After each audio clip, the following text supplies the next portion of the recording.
وَابْتَغِ فِيمَا آتَاكَ اللَّهُ الدَّارَ الْآخِرَةَ، اور طلب کر اس مال کے ذریعے جو تجھے اللہ نے دیا ہے آخرت کا گھر، یعنی اللہ کے ڈیوائن بینک میں جمع کروا، اللہ کی راہ میں خرچ کر، اس سے آخرت خرید تو۔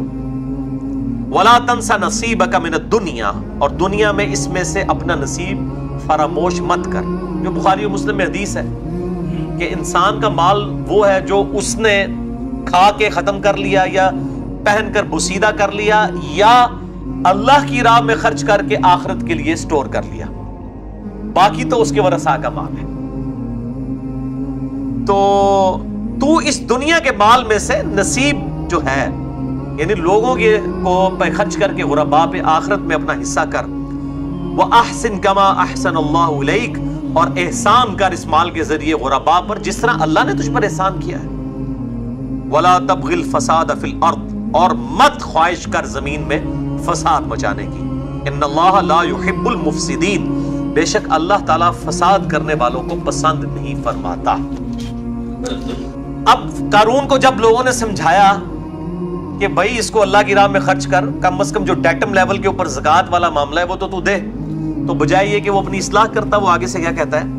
قال انما اوتیتہ علی علم، وہ کہنے لگا کہ مجھے تو یہ جو کچھ ملا ہے اپنے علم کی وجہ سے، میری صلاحیتیں ہیں، میں نے دن رات ایک کیا ہے، میں بڑا سمجھدار ہوں، میں بڑا چلاک ہوں، میں نے بڑے طریقے کے ساتھ بزنس کیا، یہ تو میری علم کی وجہ سے مجھے ملا ہے۔ علی علم عندی، جو میرے پاس ہے۔ اولم یعلم ان اللہ قد اہلک من قبلہ من القرون، کیا اس نے یہ بھی نہ سوچا کہ اللہ تعالیٰ نے اس سے پہلے کئی قوموں کو ہلاک کر دیا؟ من ہوا اشد منہ قوتا واکثر جمعا، جو قوت میں بھی اور جمعیت میں بھی، مال جمع کرنے میں یا اسباب جمع کرنے میں قارون سے بھی بڑھ کے تھے، اللہ تعالیٰ نے ان کو بھی ہلاک کر دیا۔ قارون کو یہ گمان نہ ہوا کہ یار میری دولت بھی ایک دن ختم ہو جانی ہے۔ ولا یسأل عن ذنوبہم المجرمون، اور اللہ تعالیٰ نے ان مجرموں سے ان کے گناہوں کے بارے میں دریافت بھی نہ کیا، یعنی بالکل ایگزیکٹو ڈیسیژن سنا کے اللہ تعالیٰ نے ان کو تباہ و برباد کر دیا۔ فخرج علی قومہ فی زینتہ، تو ایک دن قارون پوری ٹھاٹ کے ساتھ، زیب و زینت کے ساتھ، پوری شان و شوکت کے ساتھ، آج کے دور میں آپ سمجھ لیں اپنی وہ لینڈ روور کے اندر 3 پیس سوٹ پہن کے، اور اس زمانے میں وہ گون پہن کے اور اپنے اس جتھے میں خوبصورت قسم کے اونٹوں پہ بیٹھ کے جب نکلا، قال الذین یریدون الحیات الدنیا، تو کہنے لگے وہ لوگ جو دنیا کی زندگی کے آرزو مند تھے، پاکستانی قوم سیدھی طریقے سے، انہوں نے جب دیکھا کہنے لگے یا لیت لنا مثل ما اوتی قارون، کاش ہمیں بھی اس قسم کی دولت ملتی جو اللہ نے قارون کو دی ہے۔ انہ لذو حظ عظیم، بے شک یہ تو بڑا خوش نصیب ہے جس کے پاس اتنی دولت ہے۔ دیکھو اللہ کا ہی کرم ہے، چاہے وہ آرام کے ذریعے کمایا ہے یا جو کچھ مرضی ہے، وہ عام لوگ تو یہی دیکھ رہے ہوتے ہیں جناب یہ تو اللہ کا بڑا کرم ہے، یعنی لوگوں کے نزدیک کرائٹیریا یہ ہے کسی کے پاس دنیا میں بڑا سٹیٹس آ جانا، مال آ جانا، یہ کرائٹیریا ہے کہ اللہ تعالیٰ کا بڑا اس پہ فضل و کرم ہے۔ اللہ کے نزدیک تو یہ کرائٹیریا نہیں ہے، ورنہ تو اللہ تعالیٰ اپنے انبیاء کو اس معاملے میں یہ کرتا۔ بخاری اور مسلم کی حدیث ہے، نبی علیہ السلام نے فرمایا کہ میری خواہش ہے کہ محمد اور آل محمد صلی اللہ علیہ وآلہ وسلم کو بس اتنا ہی رزق دیا جائے کہ ان کی روح اور جسم کا رشتہ برقرار رہے، سبسسٹنس لیول کے اوپر۔ اور بخاری اور مسلم دونوں میں حدیث ہے، نبی صلی اللہ علیہ وآلہ وسلم سیدہ حفصہ اور عائشہ سے رضی اللہ تعالی عنہما وعلیہم السلام سے جب ناراض ہوئے اور آپ نے ایلا والا فرمایا معاملہ اور گھر کی چھت پہ چڑھ گئے 1 مہینے کے لیے، تو اسی دوران سیدنا عمر ملنے کے لیے آئے، تو نبی صلی اللہ علیہ وسلم اپنی مبارک چٹائی پہ لیٹے ہوئے تھے، تو آ کے نبی صلی اللہ علیہ وسلم سے سیدنا عمر نے دل لگی کی کہ آپ کا موڈ ٹھیک کیا جائے، کیونکہ آپ ناراض تھے اپنی بیویوں پہ۔ تو آپ صلی اللہ علیہ وآلہ وسلم سے کافی باتیں انہوں نے کی۔ آپ صلی اللہ علیہ وسلم اٹھے اور سیدنا عمر نے دیکھا کہ آپ کے جسم مبارک پہ چٹائی کے نشان ہیں، یہ بخاری مسلم دونوں میں حدیث ہے، یعنی اوپر کرتا بھی نہیں تھا، صرف تہمت باندھی ہوئی تھی آپ صلی اللہ علیہ وآلہ وسلم نے۔ سیدنا عمر نے رونا شروع کر دیا، یا رسول اللہ صلی اللہ علیہ وآلہ وسلم، کیسر و کسرا، رومن اور پرشین امپائر کے ہیڈز دنیا کے مزے لوٹ رہے ہیں اور آپ اللہ کے رسول ہو کے اس حال میں ہیں۔ تو آپ صلی اللہ علیہ وآلہ وسلم نے فرمایا اے عمر، دنیا کی حقیقت لگتا ہے تم پہ بھی ابھی تک نہیں کھلی۔ سیدنا عمر سے، کیا تم اس بات پہ خوش نہیں ہو کہ کیسر و کسرا دنیا کے مزے لوٹے اور ہم آخرت کی سعادت لوٹ لیں؟ یہ آپ صلی اللہ علیہ وآلہ وسلم نے اس موقع پر ارشاد فرمایا۔ یہی چیزیں تھیں جنہوں نے پھر خلفائے راشدین کا قبلہ سیدھا رکھا ہوا تھا۔ سیدنا عمر نے بالکل ڈنڈے کے زور کے اوپر جو قوم کو سیدھا چلایا ہے، دنیا کو 3 طلاقیں دی ہوئی تھی انہوں نے، جنہوں نے اپنے نبی کی صحبت میں یہ چیزیں لرن کی ہوئی تھی، ان کا پھر ایٹیچیوڈ یہی ہونا تھا۔ اسی حدیث میں آتا ہے آپ صلی اللہ علیہ وآلہ وسلم نے فرمایا کہ اللہ کی قسم مجھے تم سے یہ خطرہ نہیں ہے کہ تم میرے بعد بت پرستی کی طرف، شرک کی طرف لوٹ جاؤ، بلکہ مجھے خطرہ ہے کہ میرے بعد دنیا کے خزانے تم پر کھول دیے جائیں گے۔ اور بخاری مسلم کی اور حدیث میں آتا ہے کہ پھر تم دنیا کی محبت میں ایک دوسرے کو قتل کرو گے، اور پھر جس طرح اگلی قومیں ہلاک ہوگی تم بھی ہلاک کر دیے جاؤ گے۔ وَلِعَوْذُ بِاللَّهِ تعالی، اور وہی ہوا ہے، آپ دیکھ لیں۔ یعنی آپ صلی اللہ علیہ وسلم کی وفات کے 7-8 سال کے بعد رومن اور پرشین امپائر مسلمانوں کے قدموں میں ڈھیر ہو چکی تھی۔ خربوں، آج کے خربوں ڈالرز مسلمانوں کو سالانہ جزیہ ملتا تھا رومن اور پرشین امپائر سے، کوئی امیجن بھی نہیں کر سکتا۔ 3 براعظموں میں مسلمانوں کی حکومت پہنچ چکی تھی، ان لوگوں کی کہ جن کے پاس 2 وقت کی روٹی نہیں ہوتی تھی۔ بخاری اور مسلم کی حدیث ہے، نبی صلی اللہ علیہ وآلہ وسلم کی وفات تک اما عائشہ رضی اللہ تعالیٰ عنہ کہتی ہیں کہ ہماری حالت تھی بعض اوقات 1 مہینے، بعض اوقات 2، بعض اوقات 3 مہینے تک ہمارے گھر چولہا ہی نہیں جلتا تھا، اور 2 کالی چیزوں، کھجور اور پانی پہ گزارا ہوتا تھا۔ اور کھجوریں بھی یہ نہ سمجھیں کہ کوئی پیٹیوں کے حساب سے، 2 کھجوریں صبح، 2 شام کے وقت، 1 میٹھے پانی کا پیالہ صبح اور 1 شام، کیونکہ اس وقت میٹھا پانی بھی ایشو تھا، بڑی دور سے بھر کے لانا پڑتا تھا۔ تو یہ آپ صلی اللہ علیہ وآلہ وسلم کی تربیت تھی۔ اور جب پھر امت عیاشیوں میں پڑی، پھر آپ دیکھ لیں کہ صرف مسلمان حکومت رہ گئی، اسلام والے معاملات جو ہے وہ چند ایک ظواہر تک رہ گئے، اور پھر اللہ تعالیٰ کی طرف سے عذاب کے کوڑے اس امت کے اوپر پڑے، اور جن کی باقیات ابھی تک موجود ہیں۔ تو یہ ہمیشہ سے اس طریقے سے ایٹیچیوڈ رہا ہے۔ مسئلہ نمبر 51 میں میں نے یہ ساری احادیث الحمدللہ بیان کی ہیں۔ کتنا خوش نصیب ہے یہ قارون، یہ کن لوگوں نے کہا جو دنیا کی زندگی کے طلبگار تھے، جو وقال الذین اوتوا العلم، اللہ اکبر، اور وہ لوگ کہنے لگے جن کے پاس العلم تھا۔ سائملٹینیس کنٹراسٹ، علم والوں کا ایٹیچیوڈ کیا ہوتا ہے؟ علم کے میدان میں جذبات کی کوئی حیثیت نہیں ہوتی۔ اب جذبات تو کہہ رہے ہیں واقعی اللہ کا بڑا کرم ہے جناب، اتنی مال و دولت ہے، اللہ نے اتنی عزت دی ہے، لیکن علم والے لوگ جو ہیں وہ علمی پیرائی میں دیکھتے ہیں، وہ کہتے ہیں ویلکم، وہ ان کو بھی سمجھاتے ہیں اور تمہاری خرابی اور ستیہ ناس ہو جائے تم لوگوں کا، تم نے یہ کرائٹیریا بنا لیا ہے اللہ تعالیٰ کے حضور کامیابی کا، ویلکم ثواب اللہ خیر لمن آمن وعمل صالحا، اللہ کے حضور بہتر اجر تو ان لوگوں کے لیے ہے ثواب جو ایمان لے آئیں اور بات مان لیں اور نیک عمل اختیار کریں۔ ولا یلقاها الا الصابرون، اور یہ جو نعمت ہے بجز صبر کرنے والوں کے کسی کو نہیں ملتی۔ جو دنیا میں صبر کی زندگی گزارے گا اسی کے لیے آخرت کے اندر کامیابی ہے۔ بھائی دنیا میں تو گناہوں سے بچنے کے لیے بھی صبر چاہیے، حرام سے بچنے کے لیے بھی صبر چاہیے، نیکیوں پر استقامت کے لیے بھی صبر چاہیے۔ ظاہر ہے فجر کے وقت اٹھنا کوئی آسان کام ہے، گرمیوں کے روزے رکھنا آسان کام ہے، اور تکلیف کے اوپر بھی صبر چاہیے۔ پھر ان اللہ مع الصابرین، میں اکثر یہ بات کرتا ہوں، میں نے پچھلی دفعہ بھی کی تھی کہ میرے بھائیوں 1 ارب 1 روپیہ اور 1 ارب میں کوئی فرق نہیں ہے۔ 1 روپے اور 2 روپے میں تو فرق ہے 50% کا۔ ادھر سے بیٹا، ادھر سے چلے جاؤ۔ 1 اور 2 روپے میں تو آپ سمجھ سکتے ہیں کہ 50% کا فرق ہے، لیکن 1 ارب 1 روپیہ اور 1 ارب میں کوئی فرق ہے نیگلیجیبل۔ اور صحیح مسلم کی حدیث ہے کہ دنیا اور آخرت کی مثال یہ ہے کہ جیسے کوئی سمندر میں انگلی ڈبوئے، اس کے ساتھ جو پانی لگے گا وہ دنیا کی زندگی اور سمندر آخرت ہے۔ اگر کوئی شخص 1 روپیہ ضائع کر کے 1 ارب روپیہ کما لے، وہ فائدے میں ہے یا وہ شخص فائدے میں ہے جو 1 روپیہ خرچ کر کے 1 ارب روپیہ گوا دے؟ ظاہر ہے جو 1 روپیہ خرچ کر کے۔ تو یہ 1 ارب اور 1 روپے کی جو ریزیمبلنس ہے یہ بھی نہیں بنتی دنیا اور آخرت کی، کیونکہ وہ انفینٹ لائف ہے۔ بلکہ یہ ریشو پروپورشن تو قبر کی زندگی اور دنیا کی زندگی کا نہیں بنتا. آپ قبرستان چلے جائیں, آپ کو میجارٹی مردے ایسے ملیں گے کہ جن کی اپنی عمریں اتنی نہیں تھی, اس سے زیادہ ان کی قبر میں زندگی گزر چکی نہیں ہے. اگر ان کی آپ ڈیتھ کی ڈیٹ نکالیں, بلکہ ابھی 8 سے آپ جو 100 سال پہلے تک لوگ مرے ہوئے ہیں ان کی اپنی عمریں تو اتنی نہیں تھی, اور جو 1400 سال یا 10,000 سال پہلے لوگ مرے ہوئے ہیں ان کی اپنی زندگی کتنی ہوگی, لیکن قبر میں اس سے زیادہ زندگی گزر چکی ہے. اور آخرت کی زندگی تو ابھی باقی ہے. صرف قیامت کا دن ہی 50,000 سال کا دن ہے, اس کے ساتھ یہ آپ کمپیئر کریں تو بندہ انبلیویبل ہے. تو اللہ تعالیٰ فرماتا ہے کہ یہ صبر کرنے والوں کے لیے ہے.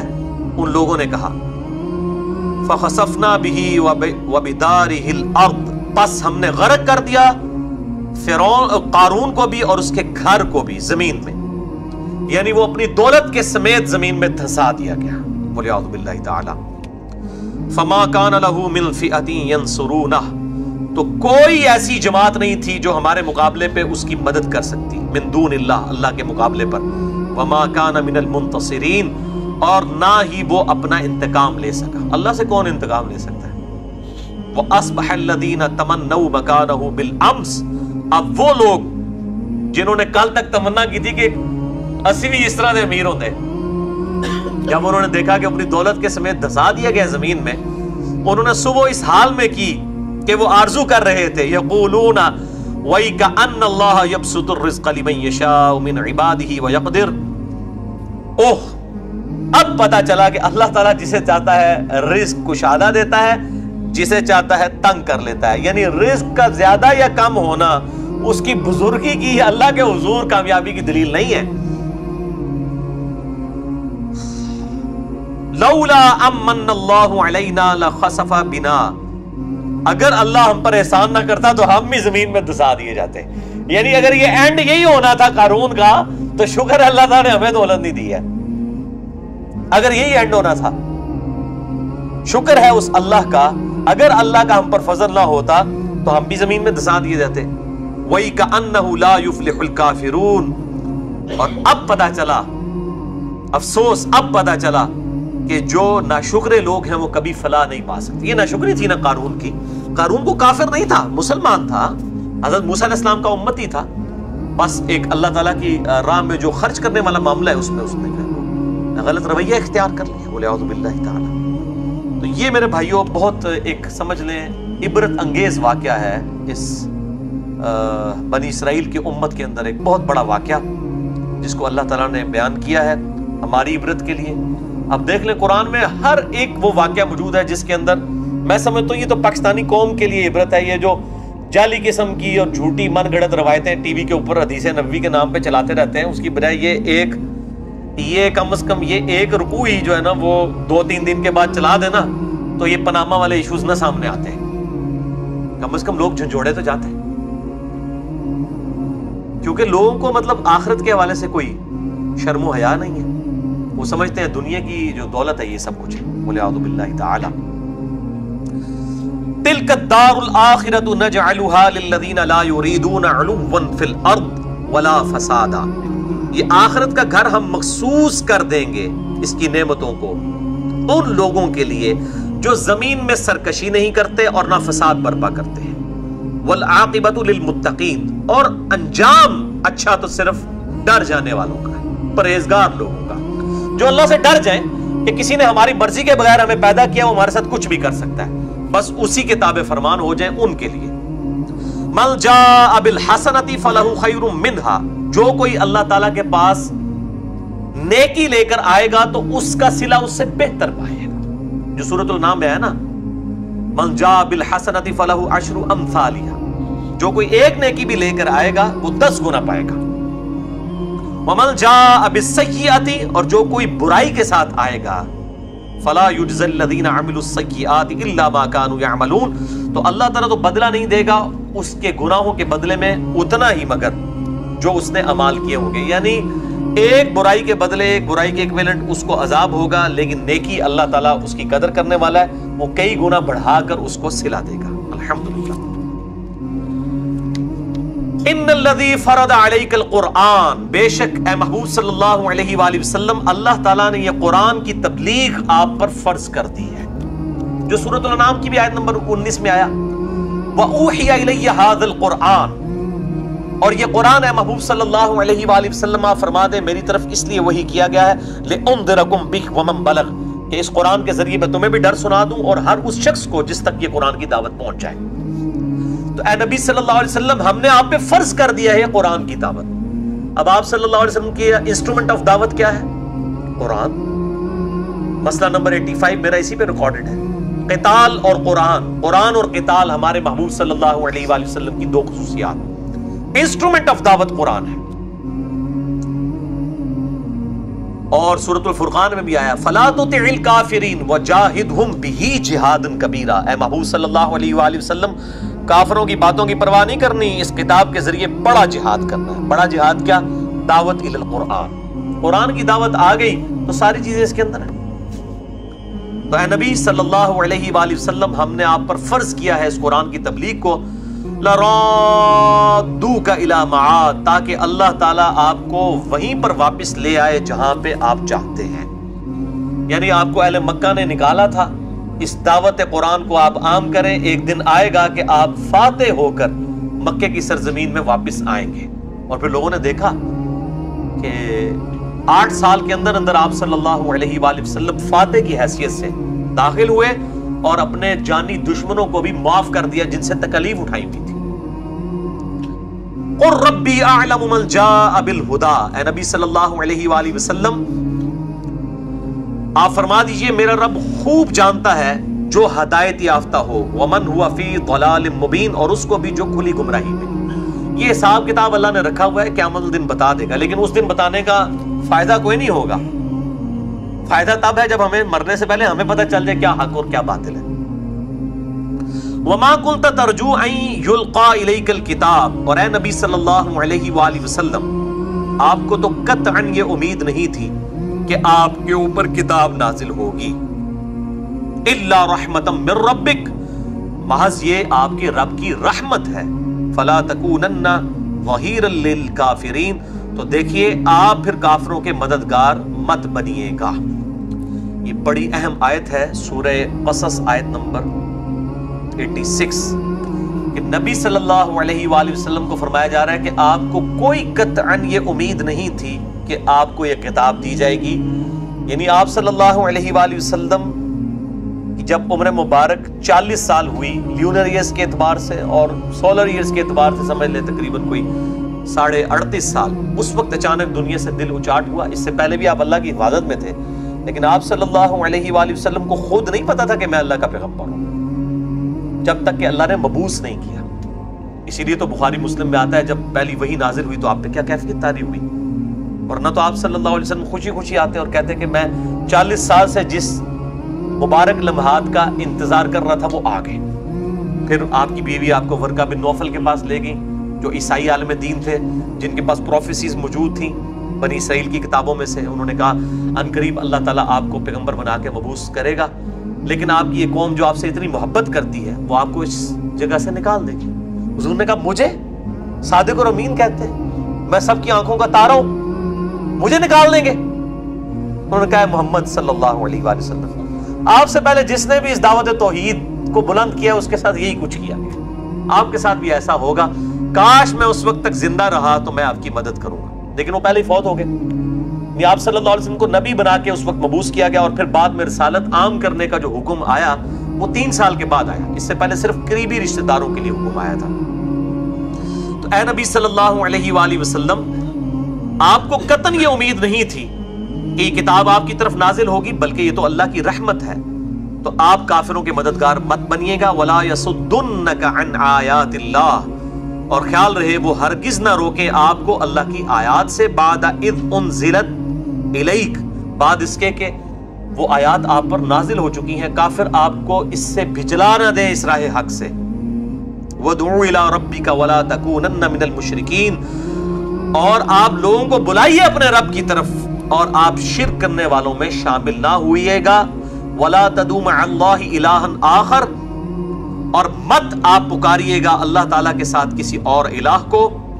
لا الہ الا ہو، نہیں ہے کوئی معبود سوائے اس کے، کل شیء ہالک، ہر شے کو فنا ہے، الا وجہہ، سوائے اس ذات کے. ویسے لفظی ترجمہ ہے سوائے اس کے چہرے کے، یعنی یہاں پہ چہرے کی تعویل ظاہر ہے ذات کے اعتبار سے ہوگی. مسئلہ نمبر 41 میرا اسماء و صفات کے حوالے سے ریکارڈڈ موجود ہے، میں آج اس ڈیٹیل میں نہیں جاؤں گا. لہ الحکم، اسی کے لیے ہے حکمرانی، وَإِلَيْهِ تُرْجَعُونَ، اور تمہیں لوٹ کر اسی کی جانب جانا ہے. یہ سورۃ القصص کمپلیٹ ہوئی. اب یہ جو ٹاپک ڈسکس ہوا ہے، ابھی ہمارے تقریباً 10 منٹ باقی ہیں. میں چاہ رہا ہوں کہ اسی کے لیے کراس ریفرنس کے طور پہ سورہ الشورى کا آخری رکوع نکال لیں. پارہ نمبر 25 میں سورہ شورى، سورت نمبر 42 الشورى. مشورہ، آپ کے اس بلو والے قرآن پاک پہ پیج نمبر ہے 489 سیکنڈ لاسٹ آیت ہے. 489 سیکنڈ لاسٹ آیت ہے سورہ الشورى، آیت نمبر 51، 52 اور 53. یہ آخری 3 آیات ہیں سورہ الشورى کی. وَمَا كَانَ لِبَشَرٍ، اور کسی بھی انسان کے لیے شایع نہیں ہے، کسی انسان کا یہ مقام ہی نہیں ہے ان یکلمہ اللہ، کہ اللہ اس سے کلام کرے، الا مگر یہ وحیًا، کہ اللہ اس پہ وحی نازل فرمائے گا، او من وراء حجاب، یا پردے میں اس سے گفتگو کرے گا، جس طرح کہ حضرت موسیٰ علیہ السلام کے ساتھ کی. او یرسل رسولا، یا اس کی طرف کوئی رسول یعنی کوئی فرشتہ بھیجے. یہ 3 موڈ ہیں وحی کے. یا تو اللہ تعالیٰ اس کے دل میں القاء کرے گا، یا اللہ تعالیٰ پردے میں گفتگو کرے گا، یا اس کی طرف کوئی فرشتہ بھیجے گا. فَيُوحِيَ بِإِذْنِهِ مَا يَشَاءُ، پس وہ وحی کرے گا اس کے اذن سے جو وہ چاہے گا. یعنی وہ فرشتہ اپنی مرضی نہیں ہوگی، اللہ کی مرضی کے ساتھ وہ وحی کر دے گا اس نبی کے دل پر. اِنَّهُ عَلِيٌّ حَكِيمٌ، بے شک اللہ تعالیٰ بہت بلند ہے، حکمت والا ہے. انسان کی تو اوقات ہی نہیں ہے کہ اللہ تعالیٰ ڈائریکٹ اس کے ساتھ کلام کرے، سوائے اس کے کہ اللہ تعالیٰ اس کے دل میں وحی ڈالے، حجاب میں بات کرے، یا اس کی طرف کوئی فرشتہ بھیجے.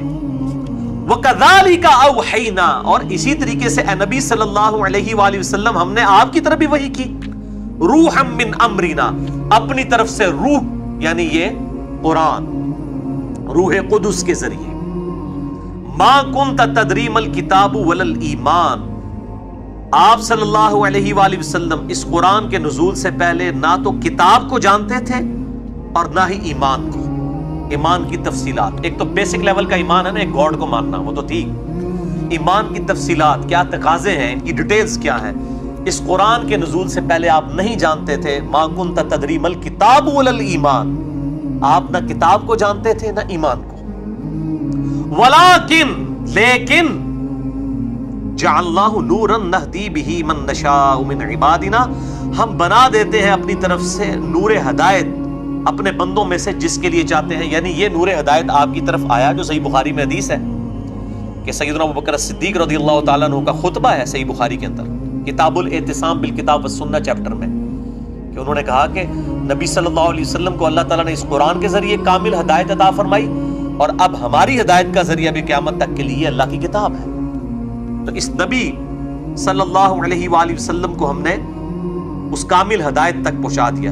وجدک ضالا فہدی، ہم نے آپ کو اپنی محبت میں خود رفتہ پایا تو کمال میں ہدایت کی اعلیٰ ترین منزل تک پہنچا دیا. وَإِنَّكَ لَتَهْدِي إِلَىٰ صِرَاطٍ مُسْتَقِيمٍ، اور بے شک اے محبوب صلی اللہ علیہ وآلہ وسلم اس قرآن کی وجہ سے اب آپ بھی لوگوں کو ہدایت کی طرف رہنمائی کرتے ہیں. یعنی آپ جو ہے وہ اِنَّا أَرْسَلْنَاكَ شَاهِدًا وَمُبَشِّرًا وَنَذِيرًا وَدَاعِيًا إِلَى اللَّهِ بِإِذْنِهِ وَسِرَاجًا مُنِيرًا، اب آپ بھی ویسے چمکدار سورج بن چکے ہیں جو لوگوں کے لیے ہدایت کا ذریعہ ہے. قرآن کے ذریعے اللہ تعالیٰ نے آپ کو کامل ہدایت عطا فرمائی، اور اب بے شک آپ بھی لوگوں کو سیدھے راستے کی طرف ہدایت دیتے ہیں. صراط اللہ الذی لہ ما فی السماوات وما فی الارض، اس اللہ کی راستے کی طرف کہ جو کچھ آسمانوں میں ہے اور جو کچھ زمین میں ہے اس کا مالک وہی اللہ ہے. الا الی اللہ تصیر الامور، آگاہ ہو جاؤ بے شک اللہ ہی کی طرف سارے کاموں کو لوٹ کر جانا ہے. یہ بھی دیکھ لیں سورہ الشورى کی کنکلوژن ہے، کتنا کریٹیکل ٹاپک ہے. وحی کے ٹاپک پہ یہ ضربہ سنام ہے قرآن حکیم کا، ایپیکس ہے کہ وحی کے موڈ کیا ہیں اور اللہ تعالیٰ کس طریقے سے اپنے نبیوں تک بات پہنچاتا ہے. میرے پاس جہلم شہر میں ایک بہت بڑے ڈاکٹر ہیں، اسکن اسپیشلسٹ، بس آپ کو پتہ چل گیا ہوگا میں کن کا ذکر کر رہا ہوں. تو وہ میرے پاس آئے اور مجھے وہ کہنے لگے جی بیٹا علی مجھے بتائیں آپ کا کیا عقیدہ ہے. وہی جو ایک بریلوی مکتب فکر سے تھے نا, تو وہ ان کو بتایا جاتا ہے کہ جی وہ جو ہم لوگ ہیں وہ نبی کو پیدائشی نبی مانتے ہیں, اور یہ لوگ کہتے ہیں 40 سال بعد نبوت ملی. تو یہ وہ ساری وہ بحثیں کرنا چاہ رہے تھے. تو میں نے کنز الایمان اٹھایا, امام احمد بریلوی المتوفا 1340 ہجری کا ترجمہ. میں نے کہا جی یہ قرآن پاک آپ کا قرآن پاک ہے. ظاہر اب تو مولویوں نے قرآن بھی تو اپنے بنا لیے نا, کسی کا بیان القرآن ہے, تو کسی کا کنز الایمان ہے, تو کسی کا ضیاء القرآن ہے. تو اس طرح ہم لوگوں کے اپنے اپنے, ہمارے نزدیک تو سارے ترجمے ایک ہی ہیں. ہم تو 19-20 کے فرق کے ساتھ کوئی فرق نہیں سمجھتے الفاظ کے چناؤ میں. میں نے کہا یہ کنز الایمان شریف ہے, سورہ الشورى کا یہ رکوع جو میں نے آپ کو پڑھایا ہے. میں نے کہا یہ میں ترجمہ لفظ بلفظ امام احمد بریلوی صاحب کا پڑھ کے سناتا ہوں. جو اس میں احمد بریلوی صاحب نے ترجمہ کیا وہ میرا عقیدہ ہے. تو جب میں ان کو یہ آیات پڑھ کے سنائی تو ان کا رنگ فق ہو گیا. میں نے کہا جی اس سے کیا رزلٹ نکلتا ہے آپ بتا دیجئے. پھر میں نے ان کو بتایا بھی بخاری مسلم میں حدیث ہے, سیدہ خدیجہ رضی اللہ تعالیٰ عنہ اور نبی علیہ السلام والا جو معاملہ ہوا, آپ نے کہا مجھے کمبل اڑا دو, پھر وہ آیت نازل ہوئی یا ایھا المزمل, اور یہ سارے معاملات ہوئے. میں نے کہا اگر آپ صلی اللہ علیہ وسلم کو اس حوالے سے 40 سال سے یہ انتظار ہوتا تو آپ پہ یہ کیفیت تو نہ طاری ہوتی. تو وہ خیر الحمدللہ مان گئے. اس وقت تو مان کے اٹھے, مجھے بات کا نہیں پتا, بات کا معاملہ اللہ کے سپرد ہے, لیکن اس ٹائم انہوں نے یہ بات مان لی کہ واقعی ایسا ہے. میں نے کہا اب آپ دیکھ لیں کہ پورے ایک مکتبہ فکر کو بالکل غلط عقیدہ بتایا گیا. ہاں وہ جزوی درست ہے کہ نبی مبعوث ہونے سے پہلے بھی اللہ کی حفاظت میں ہوتا ہے, اس سے گناہ کبیرہ کا ظہور نہیں ہوتا, وہ اللہ کی اسپیشل پروٹیکشن میں ہوتا ہے. لیکن مبعوث وہ اسی وقت ہوتا ہے جب اللہ تعالیٰ اسے مبعوث کرتا ہے. موسیٰ علیہ السلام کو بھی اللہ تعالیٰ نے 40 سال کی عمر میں کیا ہے. سورہ طٰہٰ میں, سورہ قصص میں پڑھ کے دیکھ لیں جو کس طرح ڈر گئے جب ان کی پہلی ملاقات اللہ تعالیٰ کے ساتھ ہوئی حجاب کے اندر ہی.